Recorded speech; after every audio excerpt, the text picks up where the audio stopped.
আপাতত যেহেতু এই লোকটাকে কেউ চিনতে পারতেছে না, তা আমরা লাশের যে সুরাতাল করা দরকার সেটা আমরা করার পরে লাশের মৃত্যুর সঠিকটা কিভাবে মারা গেল, সে কেউ বলতেছে পাগল, কেউ বলতেছে দেখছি, কেউ বলতেছে দেখি নাই। তাই যা হোক, এখন আমরা মৃত্যুর যে সঠিকটা কারণ এটা নির্ণয় করার জন্য আমরা শরীয়তপুর সদর হাসপাতাল মর্গে প্রেরণ করতেছি।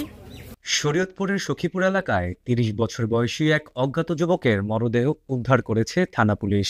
রবিবার দুপুর নাগাদ সখীপুর থানার দক্ষিণ তারাবনী ইউনিয়নের মাস্টারঘাট এলাকায় সরিষাক্ষেত থেকে ওই যুবকের মরদেহ উদ্ধার করা হয়। পুলিশ সূত্রে জানা যায়, রবিবার সকাল ৯টার দিকে স্থানীয় এলাকাবাসী অজ্ঞাত লাশ পড়ে থাকতে দেখে পুলিশে খবর দেয়।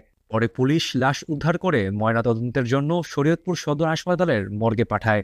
এলাকাবাসী জানান, ওই অজ্ঞাত ব্যক্তিকে পাগল ভেসে গত কয়েকদিন ধরে এই এলাকা দিয়ে চলাচল করতে দেখা গেছে।